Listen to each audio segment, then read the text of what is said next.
Hello, guys. Good evening and happy March 1st. We are starting a new month and also happy first day of Women's History Month. So, what a great time to do this live and to really bring you guys some awesome nuggets tonight. And if you guys are watching live, drop us a hashtag live. Just, oh, hi. We already got people watching. Hi, Michelle. Hi, Leticia. Hello, ladies.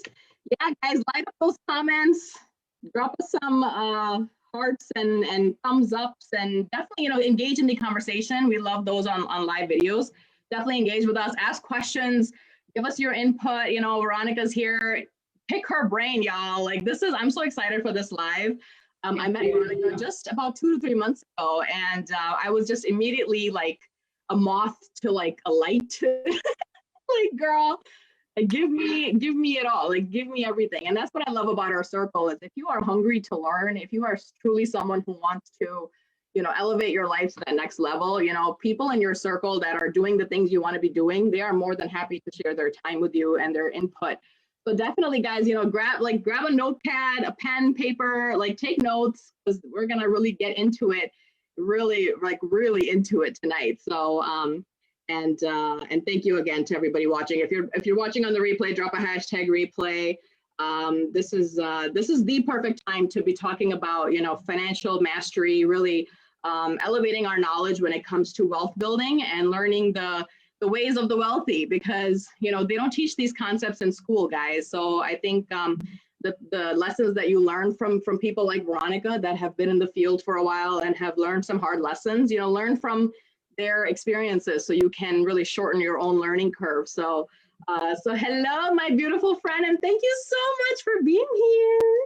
Hey, thanks for having me. I'm actually really excited to do this. I love doing streams like this. Yes, I just love your caring heart. You're such an incredible person. You've built such an incredible community that everybody will get to hear about in just a minute. So Veronica, I put in the caption that, at one point in your life, you were in hundreds of thousands of dollars in debt.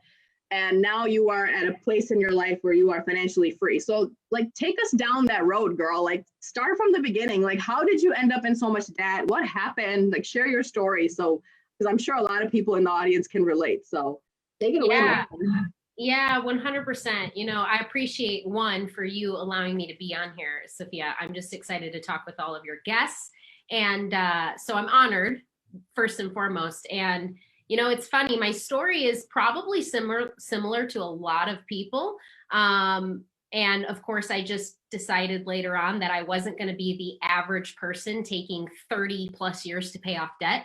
But how it all started is, I decided to go to college, just like probably most individuals here, right? My parents taught me, go to school, get a good education so you can get on the right path and get a great career and then retire. So I picked a college. Unfortunately, neither my mom or my dad sat me down and really kind of taught me on how to pick a college. So it was just, hey, go pick a college. And when I did, I ended up picking a private art school that, believe it or not, they ended up costing like 2 times as much to get a bachelor's degree in what I was getting a bachelor's degree in. Again, I just didn't know what I didn't know. I could have gone to a community college to get my bachelor's degree, and it probably would have cost me a fraction of what I paid. So during the course of going to school, that was a total of $90,000 of student loans over the course of. Now, I was grateful that I finished college in 3 years instead of 4 because I fast-tracked my way, but I wasn't happy about the bill that came with it. And then, of course, like most individuals, I also was living with a roommate at the time, and I just didn't have good financial skills. Nobody really taught me about how to manage money or how to budget. Like, I didn't know any of this stuff. So I was going to school full time. I had 2 jobs basically that I was working full time. I was probably anywhere between 80 to 100 hours a week worth of like school and work. And that was really to make enough money to make ends meet and be able to go to school at the same time.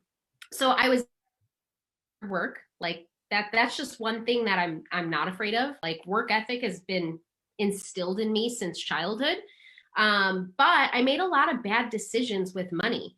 So, and a lot of it also was out of like a personality trait that I had developed, which if we've got enough time, maybe I'll dive into how that happened. But I made a lot of mistakes by purchasing, clothing, expensive clothing, because I had this trait of I have to look good, right? Like I have to be this amazing looking person to the public instead of just being smart with my finances. And so what ended up happening is ended up like 18 plus $1,000 worth of debt on credit cards. I had paid some of that down. But by the time I had finished college, I was a total of $116,000 in debt. And yeah, I was not happy about it.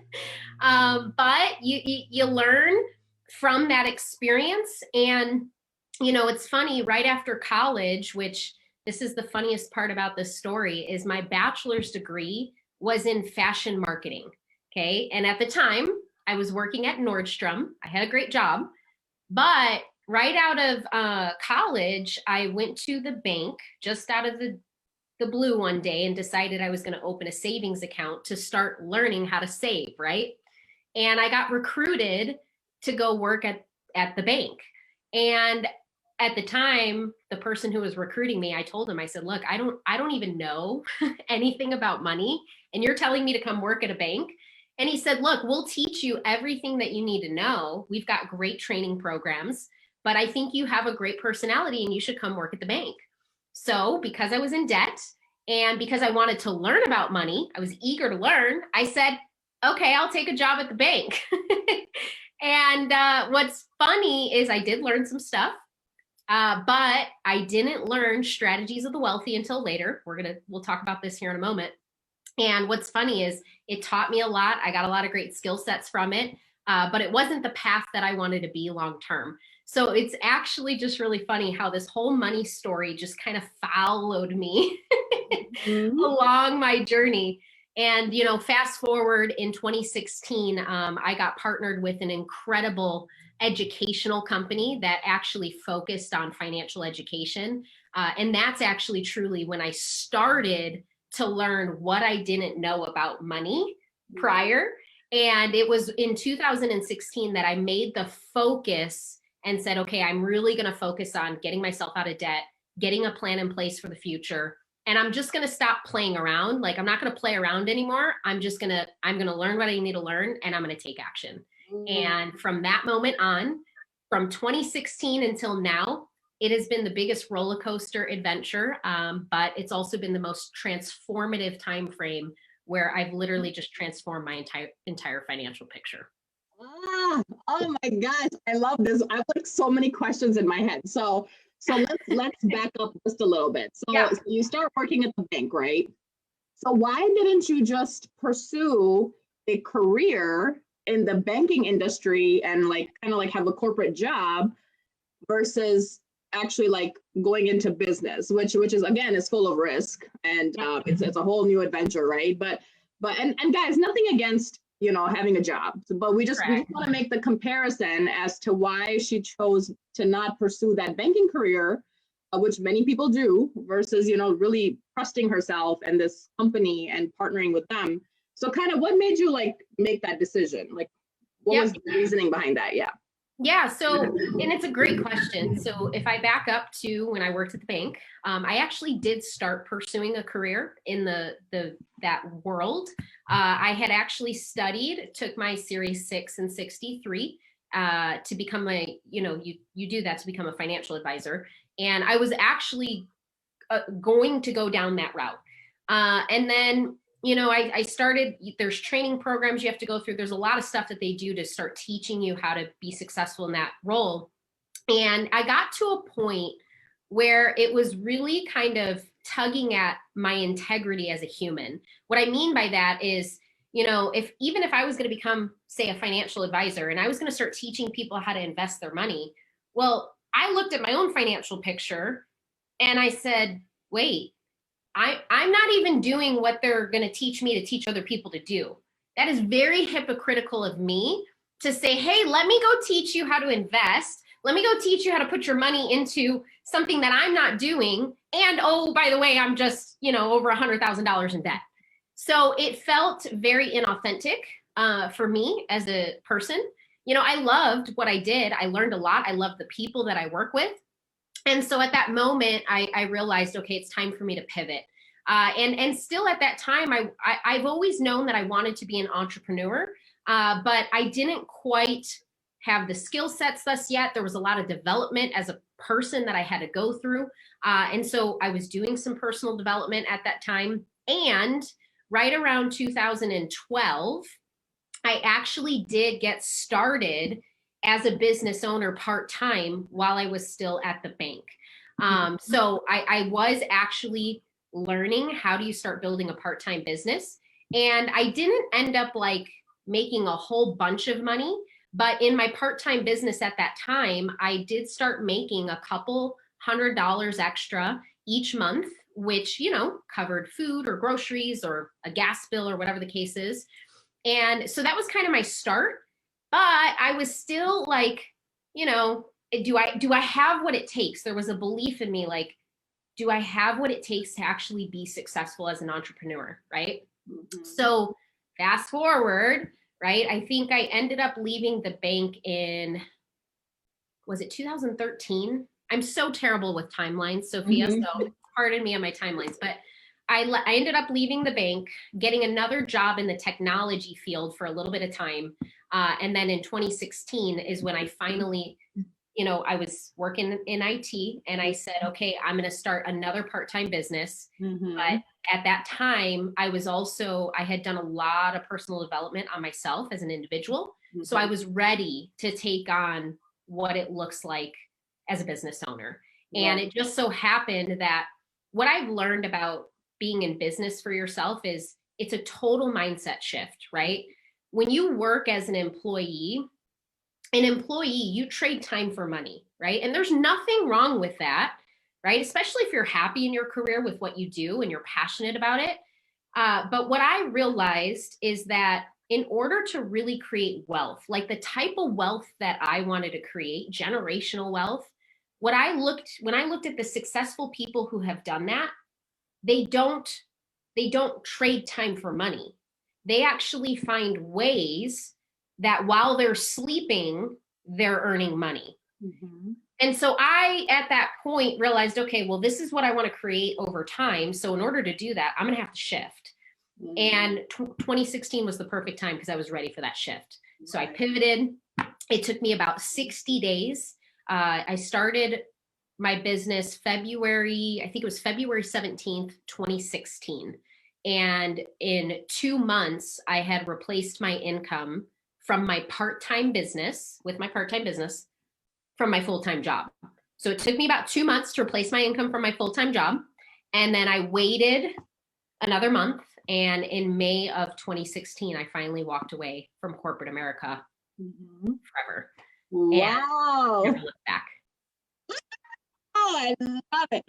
And and some things that you said, it's just like, it's golden, man. It is golden because and guys, this is something that you think holds you back, but it is exactly the reason why you need to make that decision and take that action. A lot of people will say, oh, when I have enough money, then I will do XYZ. When I have enough time, I will do XYZ. When I have enough resources, when I have enough education, when I meet the right people, it's like all these like excuses that you think hold you back, but it actually is the exact reason why you need to do the things you need to do. Because you are in debt is exactly the reason why you need to take that leap of faith like Veronica did, because you don't have that time freedom, because you are so behind, when it comes to your personal, growth and whatnot, and everything that you think holds you back is exactly why. That is the reason why you need to like do today, make the action today. So I love that, because you could have just stayed in that tech field. I mean, there are a lot of good companies within the tech, industry and whatnot. And you could have just stayed as an employee and just kind of, slowly paid down your debt or, done some loan forgiveness or whatnot. But I just love that within 2 months, you were able to create what took you years in, your other previous ventures. I mean, that is powerful stuff right there. Yeah. So guys, what holds you back is the reason why, because you don't have the time, because you're a mom, because you wear a lot of hats. Those are the exact reasons why you need to propel into that next level, no matter how scary it is. You gotta do it, guys. And that's why the circle is here to support you. So I really want to kind of dive into like that first business venture then. So in a couple of months, things are rolling, things are growing. So how did you kind of, from 2016 to now, like how have you kind of diversified your portfolio? Like what are some things that you kind of started doing? Like what things did you learn like from that first business venture and the people that you met and the other opportunities that kind of presented themselves, like so that allowed you to build this empire today? Like so kind of take us down that road, girl.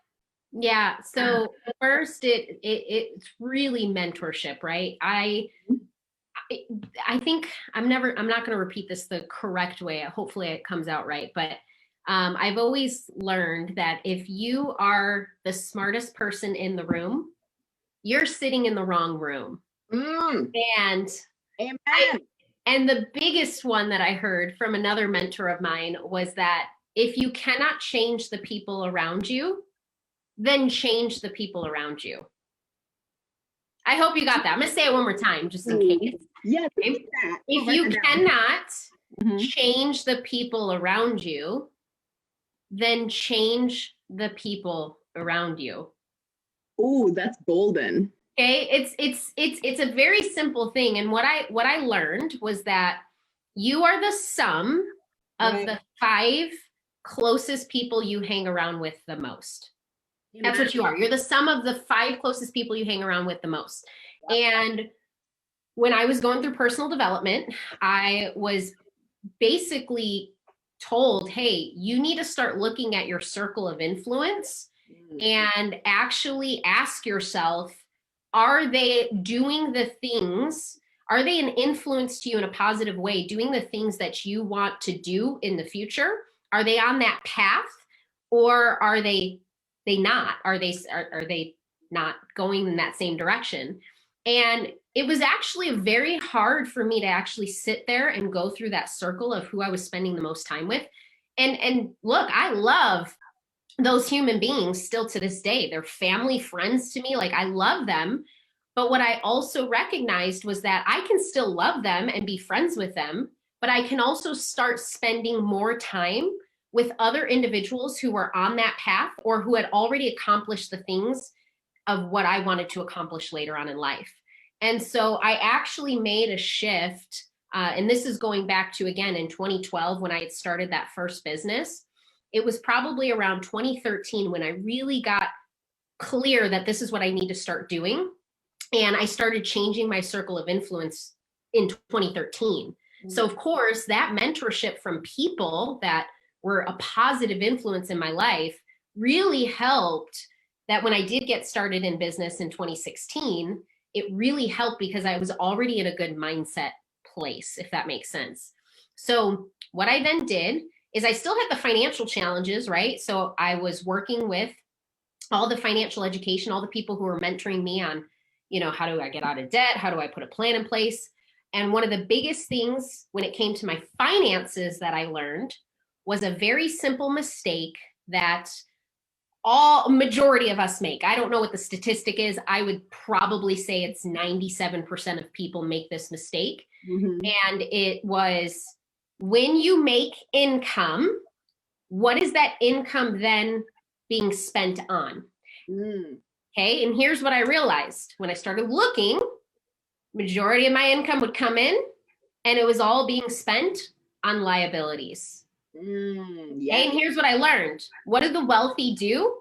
The wealthy find ways that when they make income, instead of just spending all that income on liabilities, things that don't produce you any other additional income, they spend their money and purchase other assets, things that can produce an additional cash flow stream, right? We've always heard, I don't know, anybody that's watching this, comment below if you've heard the phrase that multiple streams of income is important to become a millionaire or multimillionaire, right? We've all heard it. And the simple step was actually taking accountability of where's my income going, and am I actually starting to purchase other assets? And when I got crystal clear that I wasn't doing that, I said, okay, well, while I'm paying down debt, I'm also going to start taking a percentage of my money and putting it into a place to start generating an additional asset. And that asset was growing over the last few years. And not only did I do this, my husband's been doing this as well. And, just over the course of time, we were able, from the cash we started accumulating, we were able to start taking that money and now invest in other things like, rental real estate, cash flowing. And we do a lot with real estate. It's just what we personally prefer. Mm-hmm. Everybody's a bit different in what they want to do with their financial strategy. And, I work with clients who do things in the market, but I also work with people who want to be in the real estate space, and whatever people's financial strategies are, those are their goals. Mm-hmm. But the biggest thing that I learned was start buying assets. Mm-hmm. And that was the big shift for me. And it was a mental mindset as well of, I had to get in the mindset of understanding that when you're paying down debt, here's the one thing that I recognize that most people run into as a challenge when it comes to paying down debt.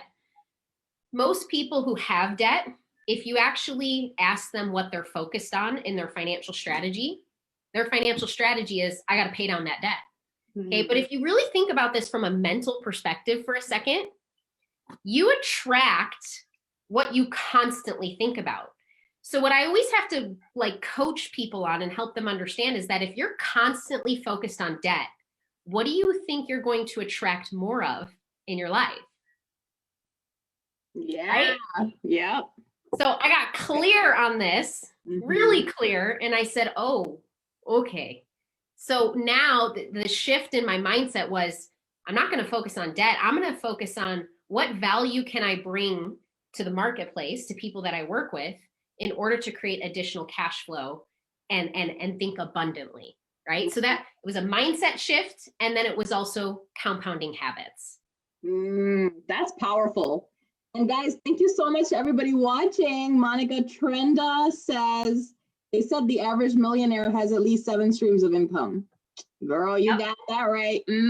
Absolutely. Yep. And that's exactly what Veronica did. She diversified, turning liabilities into assets. I mean, that is so huge, because you're right. I mean, and it is almost like the world's mindset is, when you buy a new car, everybody's happy for you. Everybody's cheering you on. When you go to law school, or when you go to this, big prestigious college and you graduate, it's like it's like a, oh my gosh, party, and graduation parties and all this stuff. And when you get a promotion at work, everybody's so excited. But the more you earn, guys, and when you have a job that pays you more, guess what? Your tax liability then goes up.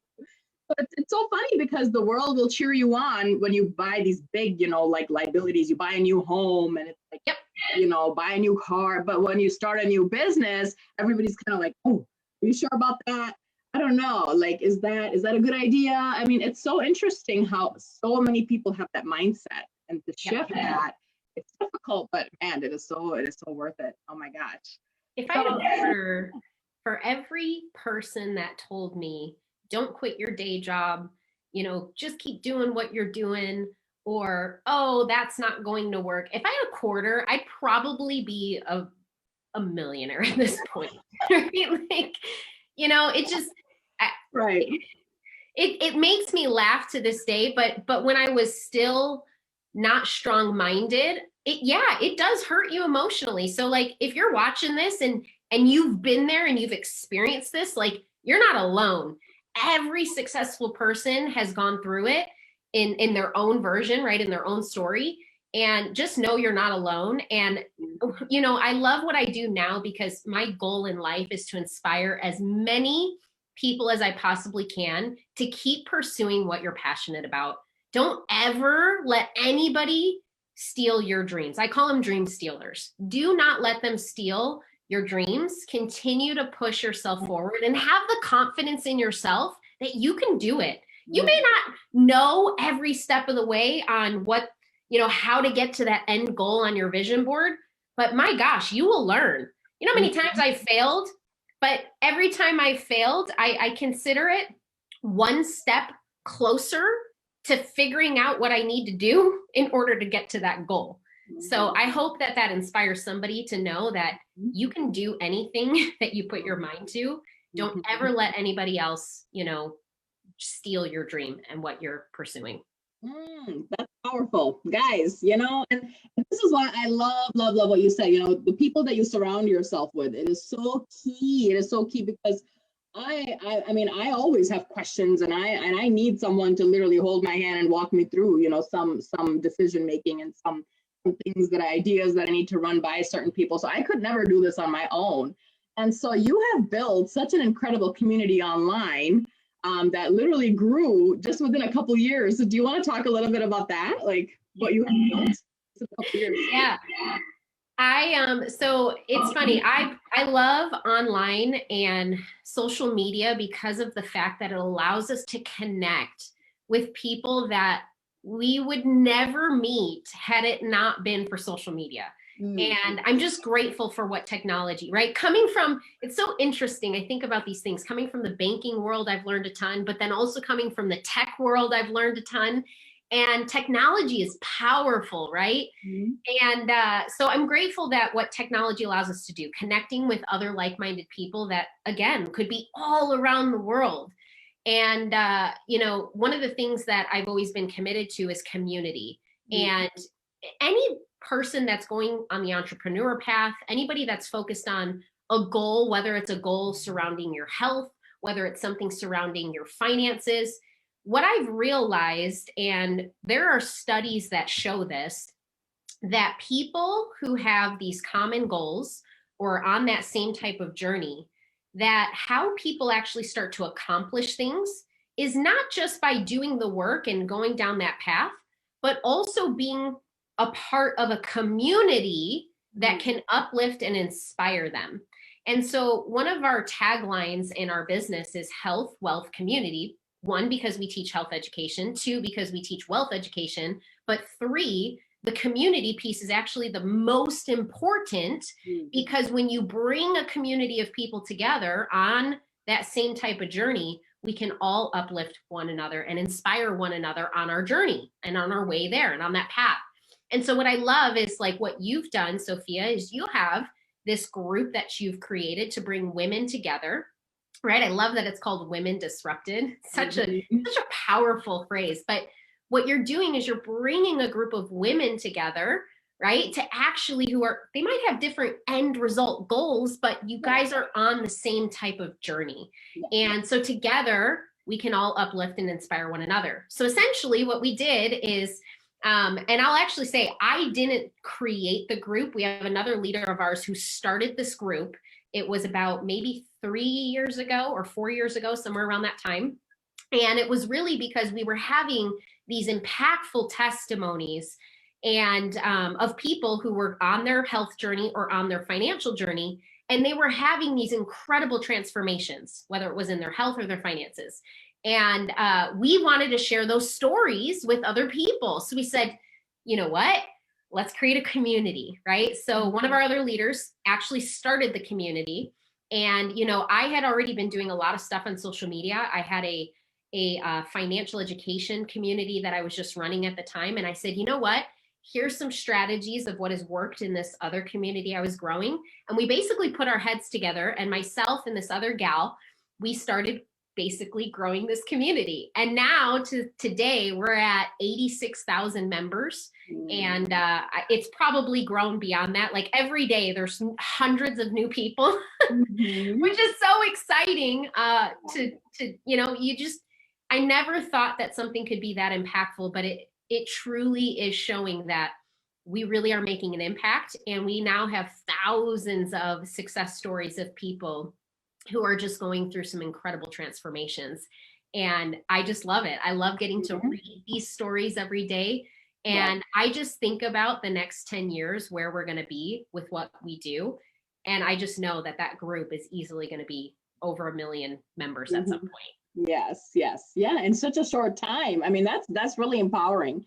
And I love what you said, that you guys literally put your heads together and, created the strategy to really grow this community and really, love and support the people that are in it. And that's what kind of me and you did. I mean, and we literally met, I think around December of last year. And it was very, very recently. And I literally told you, my mission for Women Disrupted and for this group, and it's literally to elevate the lives of women, connect them to the right education, and not just education, because I feel like education on its own does nothing. I think it's education with the application that then will change your life. So it's not just empowering you guys, it's not just making you feel good, but it's actually giving you the right resources, the right tools, the right action steps, things that you can do concretely to take you to the next level. And so that's what me and you, I think we just had such a great alignment there and such a great vision, for both of our communities. And we definitely locked arms as well just a couple of months ago, guys. So,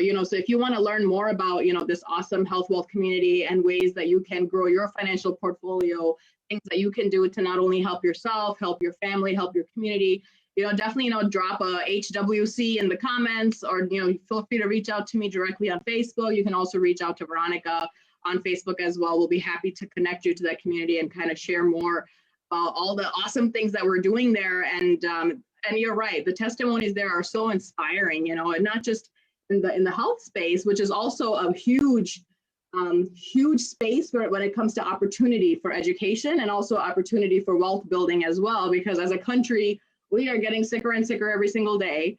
And so that problem is unfortunately never going to go away. So there's always going to be a need for that. Also in the wealth space, because so many people are now in more debt than ever before. Also around COVID times, this is just such a great time to talk about this topic. So guys, if you want to learn more about that and join our awesome mission of just helping each other, helping ourselves, growing our community, drop a HWC, DM me, DM Veronica, and we'll talk some more about that. So now I kind of want to move into like your 5 keys to financial mastery, because you really put together like a list of things that people really need to know like today when it comes to really mastering your financial like knowledge, your know-how, and what pitfalls people fall in, and what to really look out for when it comes to proper wealth building. So so kind of take us down that road, Veronica. Yeah, and you know what I'm going to do before I jump into that, I will share, here's what's really impactful about finances and health, and why I love that I get to teach about both, because I've been impacted by both. So when I had kind of backing up, when I had all these financial challenges, I also had some health challenges along the way. And it was something that I dealt with for so long.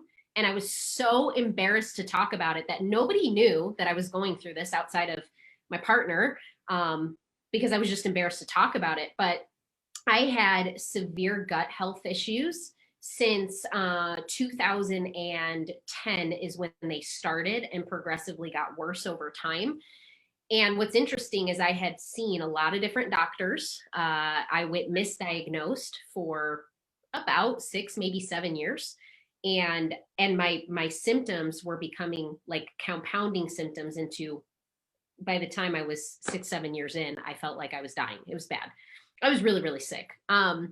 But I also recognized that my financial situation also felt like a burden, which created more stress, right? And so it only compounded and made my health challenges worse. So health and finances go hand in hand. And, I've met people who are financially struggling. Yes. And because they're financially struggling, the stress and the anxiety is also causing health problems. So, and this is, anybody I meet, anytime I meet somebody, they've got goals in those 2 areas. So it really is something that is just incredible to be able to help people in those categories. But anyway, I had to share that before I kind of moved down to my 5 keys, because sometimes I think individuals separate the 2, but they're really so closely connected. And you think about someone who's constantly sick all the time and having to go to the doctor, and you may have good insurance, but you're still spending money maybe for a copay. You might have other bills that still come in from medical bills that raise, and insurance doesn't cover all of it. So you've still got to pay some of those bills off. So again, just goes hand in hand, Goes hand in hand. That's so true. And I actually shared a photo in the group, I think a couple of days ago, about what, because I have Crohn's. It's a lifelong autoimmune disease. And I actually took a picture of my kitchen table every time I get my infusions done, like what my kitchen table looks like. And guys, yeah, the medication that I take, it's $30,000 for every 8-week infusion. And like Veronica said, I have awesome insurance. But yeah, that adds up. Oh my gosh. And that now thankfully is the only medication that I have to take. But before that, I was on more medications at one point than my grandmother, who was in her 80s. Wow. So, it really, you hit it on the nail. And I'm so glad you shared that story, because you're right. I was also in a very similar position at one point as well. And it's funny because I was also diagnosed in 2010. So I just feel like that is such an interesting time frame for both of us. But, wow.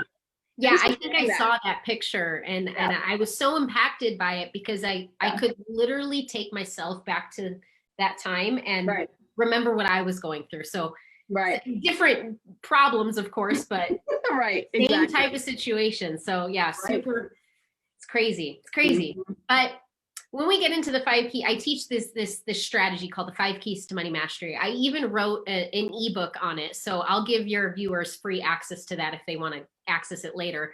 But the 5 keys to money mastery is a simple strategy that is really what I say. If you want to create wealth in your life, you've got to learn how to have these 5 keys working simultaneously, not just having one work for you, all 5 at the same time. So we'll dive into the first key, which everybody already knows how to do this, and it's making money, right? Key number 1 is make money.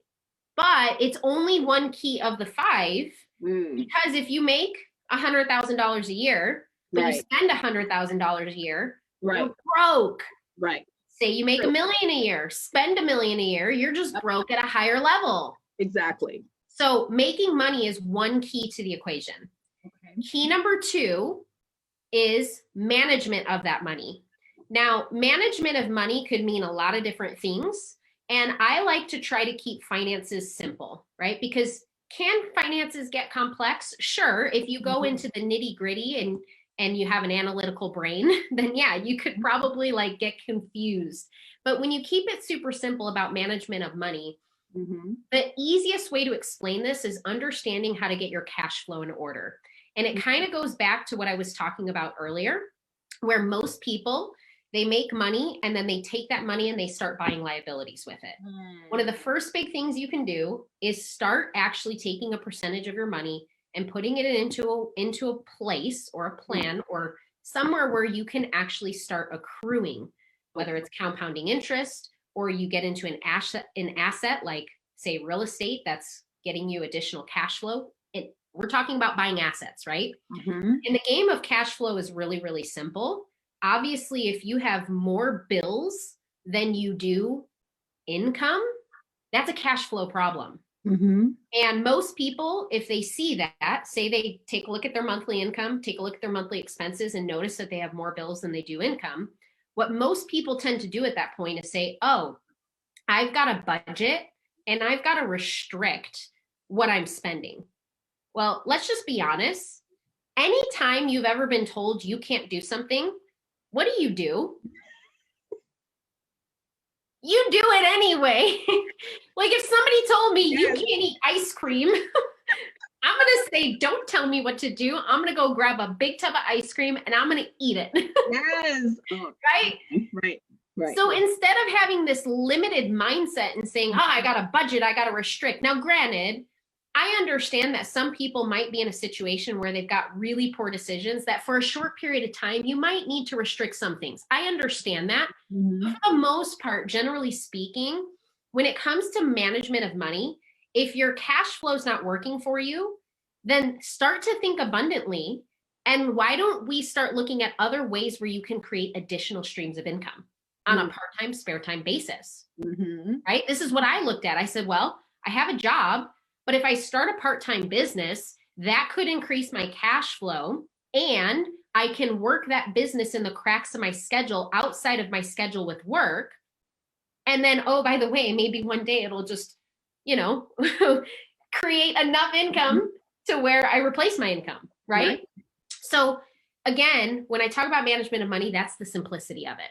Most people want to get into the nitty gritty details. Oh, I got to look at all this. Yeah, you could do all of that, but just think high level for a second. If your cash flow is not working, let's get creative. Let's look at other ways where you can create additional cash flow.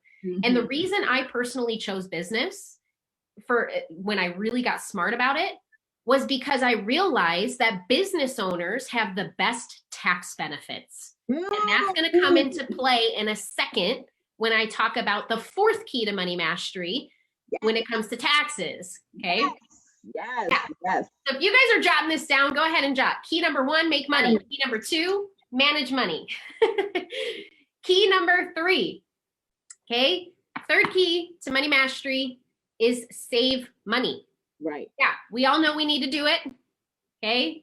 I'm guilty that I didn't do it early on enough. We all know we need to save money. Why don't most people do it? Well, most people don't do it because they're struggling with key number 2. Okay? So in order for key number 3 to work, we got to get key number 2 working. That's why it kind of goes in this order. Make money, manage money, save money. Okay. Right. Now, when I talk about saving money, I'm not talking about just taking cash and putting it under your mattress, because that does nothing for you. Right. Yes, absolutely. Granted, it's good to have some emergency stuff stocked aside, absolutely. However, when we go back to key number 2 of management of money, we want our cash flow working. We want to be able to put our money into assets that can generate other cash. Okay. So key number 3, save money. Key number 4, the absolute most important key of all the 5, and it's the one that most people do not get down until it's too late. Okay. So key number 4 is protect your money. Protect your money. Now, this breaks down, or at least the way that I break it down, is in 3 specific categories. Okay. The first category of protection of money is protecting yourself against identity theft challenges. Okay. Yes. And this is really alarming. I don't mean to alarm people, but you should be aware of this. Okay. About 5 years ago, when I started doing what I was doing in my business, the average stat was that 1 in 19 individuals has their identity stolen on average per year. 1 in 19. Okay. Wow. Now, we're about 5 years later. Take a guess what that stat is now. Oh, I'm scared to even think about it. It's 1 in 4. Oh, I was thinking like 1 in 5. Oh my God. 1 in 4. That's alarming. That's alarming. Holy crap. You have to remember that with the rise of technology, puts our data at risk now more than ever before. So one of the first things that an individual can do is make sure they have a proper identity theft protection plan in place, right? I set that up 5 years ago. It's one of the services that we provide. And it's actually something that hits pretty close to home for us, especially for my mother-in-law, because back in 2008, my mother-in-law actually had over $63,000 stolen out of her bank account at a big bank. Okay. And, you know, she even hired an attorney, right? Which costs more money to try to recover the assets. But of course, the bank has a lot more money than she did. And she never recovered that money. Yeah. Yeah. Right. So it hits close to home for us. Wow. So one of the things is, now there's lots of companies out there. One of the things I will tell you that I learned from people that are smarter than me was that when you have an identity theft protection service, there are services out there that monitor the black market, which is great, but monitoring is only one way of protection. Because even though you might have a monitoring service, that monitoring service, if it doesn't have asset recovery solutions, then you don't have a full suite of defending your identity. Because no matter what, even if you have identity theft protection services, your money still could get stolen. You could still have your identity breached, right? This could still happen. So the monitoring portion is great, so you can catch it early if it were to happen. That way you can take action right away. But it doesn't necessarily mean that you won't have assets that get stolen. So the second part to having a really well-rounded, robust suite of services is making sure that your identity theft services include asset recovery, right? Mm-hmm. So we pay, a little bit more for our services, but included in my service, I have an asset recovery plan that covers me. It's almost essentially kind of like an insurance plan, but it covers me up to $1 million that if assets need to be recovered, they can use that insurance policy. Obviously, of course, subtle disclaimer here, there are terms and conditions that apply on that. But at the same time, I sleep so much better at night knowing that, God forbid, anything were to happen, I'm protected and my family's protected, right? So again, that's the first piece of protection of money, and it's actually super critical. The average cost to to actually repair a situation like this on average is about $3,600. And I don't know about you, but who has $3,600 just laying around that if their identity's breached, they could just pull $3,600 out of their thin air and say, here, fix it. Right. Exactly. Yeah. Wow. That's huge and not talked about enough. Nobody talked about this enough. No, not talked about enough. And I'm just grateful today that I worked at the bank. I worked in technology because I understand the depth of how important this is. Right. So that's the first one. Now, are we ready for the second one? Yes. So second piece to protection of money is protection against market risk. Okay. Market risk. Okay. This is what I'm talking about. Let's use the example of what happened in 2007, 2008. Now, I don't know what the age demographic of people who are watching this. Some people who had their money maybe invested knows what I'm talking about and were impacted of what happened in 2007, 2008. But there was a major crash, right? There was a major market crash. And there are some people that I have met that lost 50% of their retirement income. There are some people that I have met that have lost 90% of their retirement income in that crash. So that is what you call market risk. Now, I'm not saying that you can't invest in the market, but if you're going to actually set up your wealth portfolio for the future, then you've got to have the right foundations in place first. The best example I give to people is when you're building a house, okay? When you first start building the house, what's the first thing that you set up before doing anything else? It's the foundation. You lay the foundation, right? Because if you're going to build a house on quicksand, what's going to happen if there's no foundation in place? Right. We have a quick question. So my friend Monica is asking, what is the best identity theft and asset recovery company recommendation that you Hey, Monica, I'm going to recommend send Sofia a message. We will send you a link to the service that I personally use and my whole family uses. So we'll send you that. If I were to tell you the company, nobody knows it. And even if I tell you, you won't know where to find it. Okay. We'll send that to you. We'll send it to you, Monica. Okay. Now, we were talking about foundation, right? Putting in the foundation is important. You got to have it in order to build your house. Right. So, like I was sharing, it's okay if you're going to invest in the market, but make sure you put the foundation in place first and the protection piece. So what I learned to do, right? Because I have lost money in the market. I didn't save a lot at the time, but I lost. So one of the first things I learned to do was actually how to put my money into something called indexed funds. Now, I'm not going to go into all of that today. We could be here for hours talking about that alone, but I will give you the basic synopsis of what this allowed me to do. It allowed me to actually start putting my money into a place where if the market is up, I get to ride the wave and earn interest while the market is up. Yep. But if the market were to collapse, like 2007 and what happened in 2008, right? If the market were to collapse, I actually will not lose what I've put into that. Okay. I say zero is your hero. Right. So instead of taking a negative loss, let's just say it's a 0% return.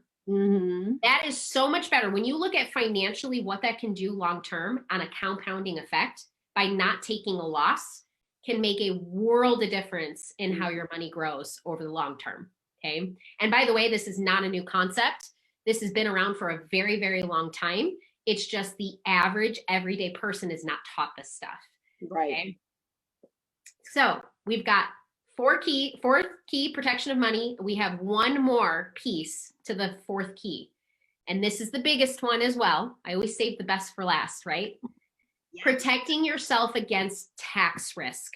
Ooh, okay? Taxes. Yes. Taxes. Here comes the tax conversation. Yes. Not enough people know about taxes, y'all. Taxes. I love that you're bringing this up. Yes.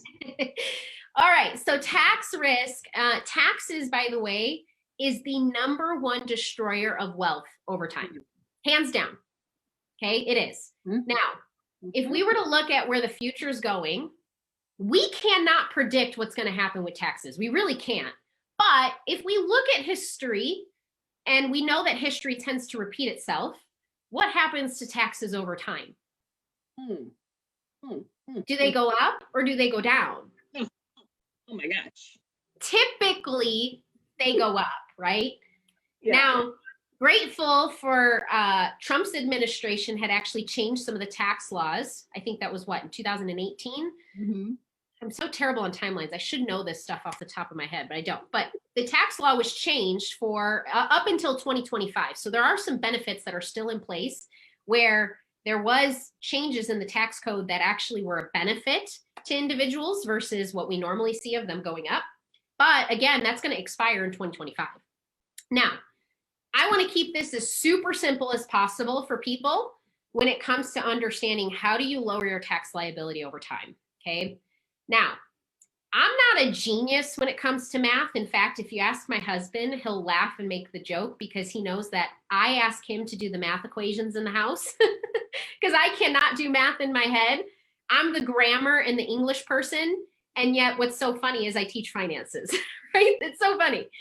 And I laugh about this because I can still teach finances and not be able to do math in my head because I understand conceptually how finances work, okay? So when it comes to taxes, one of the biggest things that I learned and one of the best things that I did was start a business. Now, why? Is because whether you have a home-based business that you're working on a part-time, spare-time basis, or you have a big Fortune 500 company, do you realize that you have access to the same types of tax benefits as that Fortune 500 company, even when you own that home-based business, right?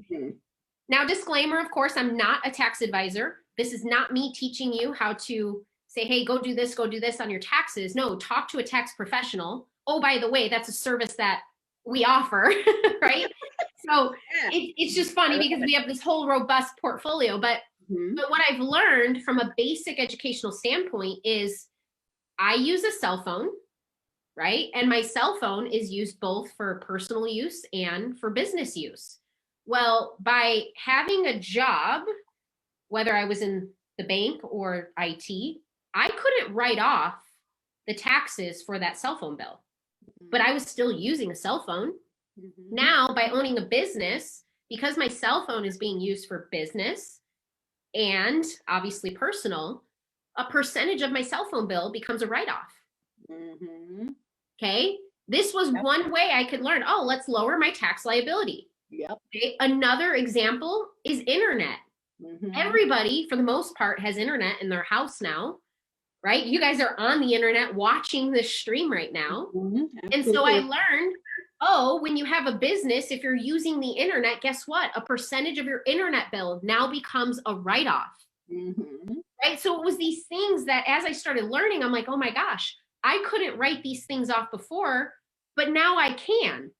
And ultimately, at the end of the year, this is what it's allowed me to do is, I make income, but the tax write-offs then get added in, the deductions get added in, which lowers my total gross income. And then I end up paying taxes on that adjusted amount. And who's going to pay less in taxes over time? The person who pays the taxes on the full amount with no additional deductions, or the person who has a lower amount after. That's simple, okay? Without me having to do any math whatsoever. So the best decision I ever made was starting a business.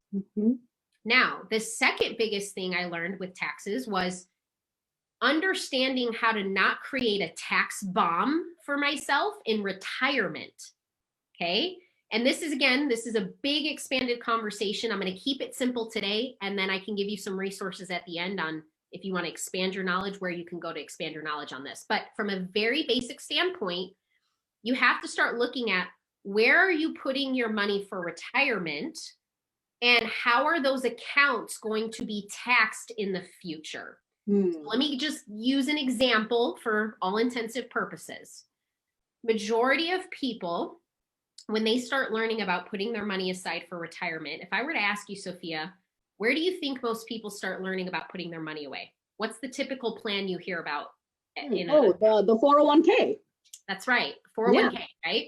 Right. Or an IRA. Okay. Right. Now, there's nothing wrong with having those accounts set up. However, right. you have to understand how those are taxed in the future. Okay. If you're putting your money into a 401k or a traditional IRA, right, you'll be able to put that money in now, and you're deferring your taxes up until when you get to retirement and you finally start taking that money for retirement income. Now you're going to be taxed, right, on that money. Okay. Now, something to consider is we do recognize that if we look at trends in history, taxes typically go up, not go down. So you could potentially be putting your money into a place where in the future you're going to pay higher taxes. Now, this can get a little bit more complex, because also there are standard deductions you get at 65, right? And there are those standard deductions you'll be able to take. And most of the time, you know, if you're talking to a financial expert, they'll say, well, if you're not living off of the same type of income you lived off of when you were still working, maybe you're pulling out less money, well, then you have a lower tax liability because you're pulling out less money. However, when you actually look at most people when they do retire, are usually living off of the same living standards for the most part. Therefore, if they're pulling out the same amount of income, their tax liability isn't going to lower. Now, again, everybody's situation is different. So again, disclaimer here, you talk to an expert to look at your specific situation. And when I did this and I sat down with a licensed professional who actually went through everything with me, I realized, oh my gosh, if I continue doing what I'm doing, this is actually not the route of where I'm trying to go for the future. So we pivoted, we created different strategies, different plans, and those were plans that made sense for me. And oh, by the way, there were some other strategies that I learned on how I could access that money early and use it for things like investing in real estate. So it just made sense, right? So all in all, fourth key, I know we've talked about a lot of this, but fourth key, protection of money. And the biggest one is tax risk. Right. If you're watching this and you're like, oh my gosh, I don't know where to start, this is overwhelming, don't worry. If you want resources, I'm going to give you resources at the end. And oh, by the way, this is all the stuff that I educate on. So I've got people that Sofia can get you connected with that can help you with all of this stuff, which is amazing. Yeah, absolutely. Talking about application of the education, we can help you guys do that. Absolutely. Yes. You know, I love that you say that, because one of the key things I tell people all the time is that knowledge is not power. Right. We hear it. Knowledge is power. Knowledge is power. No, don't kid yourself. Knowledge is not power. Applied knowledge is power. You've got to apply it. Absolutely. All right. We got one more key. Fifth key to money mastery. Growing your money. Growing your money. Okay, we kind of talked about it. We talked a little bit about retirement, right? But it's really simple. You've got to put your money aside. Like, you've got to save it into a place where it can grow. Okay, so growing your money is really simple. If you're following the other four keys, naturally you're going to be putting yourself in a position where your money gets to grow. I love that. And these are principles, you know, I mentioned it in another live that, you know, we all know about the lottery winners that went broke because they acquired a lot of wealth, but they didn't know what the hell they were doing with it. So we see it time and time again. People that just don't know how to handle money will inevitably go broke. And I think I saw it on one of your posts, Veronica. It's like a delayed bankruptcy in a way. Yeah. Because if you don't know what to do with the money and you're just handed boatloads of money and you keep the same habits, you'll be broke. And I think it's typically, I think it's within 5 years they're usually broke too, is the statistic. Yeah. It's crazy. Right. It is. And this is why, guys, we have to educate ourselves on these key topics and learn how to get ahead and actually apply all of this information that Veronica gave us. And I'm just so thankful to you, my dear, for, sharing your knowledge and your experience. And because you're right, I went to business school and I did not learn jack about any of this. And it's a huge disservice to college kids, to the communities. There's not enough education on it. So 100%. Michelle and Monica, I will send you guys the link to the identity theft and asset recovery company that Veronica uses. And you guys, if you have any other questions, drop it in the comments. Veronica will be seeing your questions as well. If you come up with any other questions later, if you're watching on the replay, drop a hashtag replay. And guys, comment, ask questions. This is why we're here, because people like Veronica, they're so generous with their time and they're so willing to teach those that are hungry for the knowledge, those that are actually willing to learn and apply these things. We're here for you guys. Trenda, yes, absolutely, girl. I got you as well. And if you guys want to join our Health Wealth community, if you guys want to learn more about, all of this, kind of do a much deeper dive into this and, learn these key principles for yourself, teach your friends and family about it too, because I'm sure we can all think of people in our lives that are in a bad spot, and we wish they were on this live with us right now, because it is golden nuggets. If you guys really want to make that impact, because that's what we're all about, creating impact with purpose, that really truly serves our why and really makes a difference. There's also something I'll share in that group. I did this about maybe a year and a half ago. I did a live stream in there. It's about 20 minutes long. You could search it. If you get into the group, Health Wealth Community, search credit services and type my name, Veronica Singh. You will find my story on how I also used a debt reduction strategy over the course of a 5 to 6 month period. And it was using one of our services, because we have a credit services team as well. And what I did is I got really strategic on how I started paying down debt so that I could raise up my credit score. And then I got my credit score up high enough, it was in the 800s, so that I could then restructure the remainder amount of debt that I had. And by doing that, I shaved off $17,000 of interest that I was going to pay anyway. So again, there's so many things, right? We talked about the 5 keys of money mastery, but when you get into depth into how this can apply in your financial situation, again, your financial situation, you know better than anybody else. And there's so many strategies that are out there, which is why it's great. We can get you connected with professionals, but you can at least watch that story. And I explain in that story how I did what I did over that course of those 5-6 months. Mm-hmm. Yeah, I mean, we didn't even talk about credit score, but my gosh, I saw this this quote on Facebook, and it said, "Money can't buy happiness, but a bad credit score can't buy anything." I love that. I'm like, dang, that is so true. So credit score is another thing, you guys. And again, shoot, maybe we'll come on here another day and do a credit talk. I love talking about credit. And that is an hour-long conversation in and of itself. Absolutely. Guys, if you want Veronica back, shoot it in the comments, drop us some hearts and thumbs ups. We'll definitely do another live. There's so much more to this. Oh my gosh. And I know we're way over time, but this is just such good information that everybody needs to know, you guys, especially women, especially you guys in this group. This is why we're here, to really get you that right information from the horse's mouth, from someone who's actually been in a bad spot.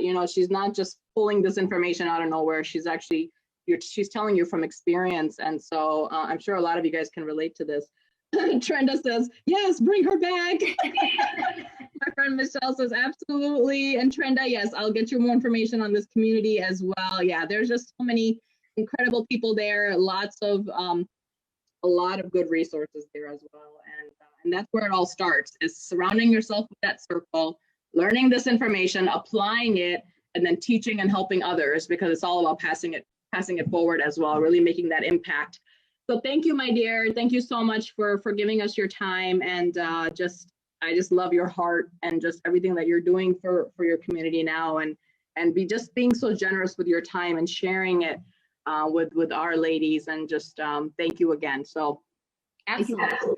Thank you for watching, guys. Crush it. It's the first day of March. Really crush it this month, ladies. If you're working on any individual goals, let us know. How can we support you?